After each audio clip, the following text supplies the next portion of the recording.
Hello, everyone. Today I will present our work titled CIDO Diagnosis, COVID-19 Diagnosis Modeling, Representation, and Analysis using the Coronavirus Infectious Disease Ontology. So the ontology is abbreviated as CIDO. I'm Yongqun He.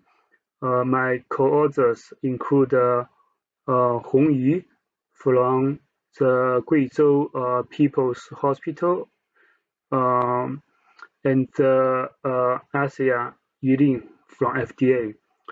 Is to make the disclaimer. This work reflects the views of our authors and should not be construed to represent FDA's views or policies.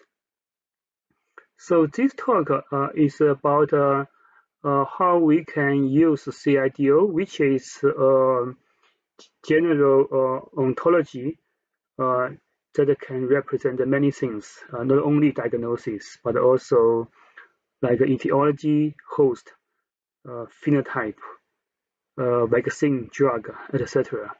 But today we are going to present the diagnosis part of the CIDO. So as we know, COVID-19 is currently under its pandemic status, which has posted very bad, severe damage to the public health. And diagnosis is a key to prevent this. So our ontology is a way to be able to represent the diagnosis structure in an ontological way. So CIDO is using the basic formal ontology as the top level ontology. So as you can see from the figure 2, the top level, the buffer includes the continued and a current one. So one is time independent, one is time dependent. So you can see the diagnostic process is the time dependent way. And then this is the process.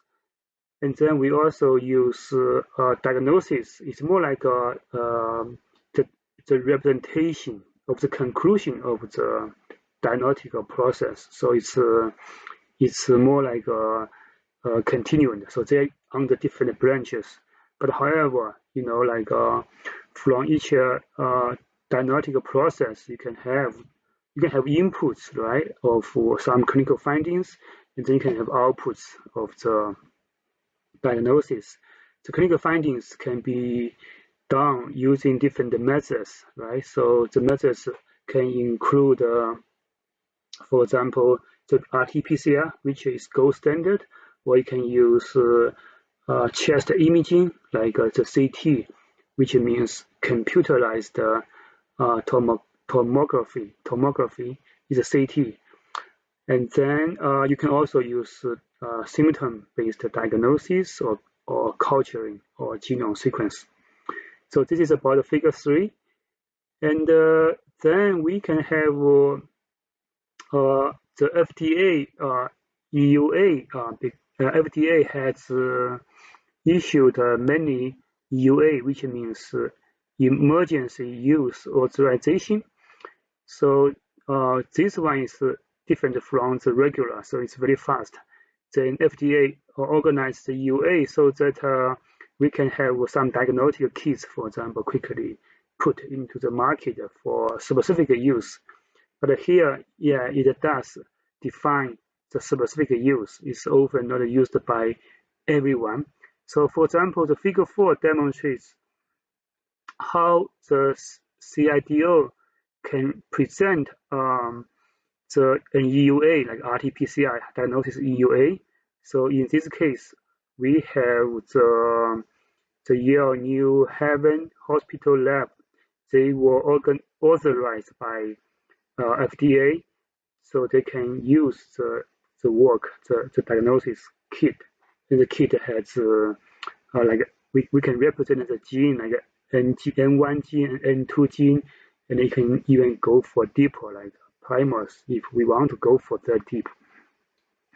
So overall, then we have represented many this kind of EUA, and they can do very clever analysis. And this study has not given too much detail, but we will, have a 20-minute talk in the other oral presentation. And so basically, in summary, we have been able to develop the CIDO and use it for diagnosis modeling. And we also look for different aspects like methods like EUA. We also present the specificity and sensitivity in this study. So in the future, we like to give some diagnosis examples. We have many examples in mind, and then we can go more deeper in terms of different methods. So this work is funded by a project in Guizhou, like Hong Yi's funding, and also our own bridge fund and startup funding. And we appreciate many people's help, like Bill Duncan, Severin, Amen, and Cindy, Cynthia, and beyond. They all listed in the acknowledgements. And we have some reference as well. So thank you very much, and you can definitely come to our major talk and ask questions. Thank you.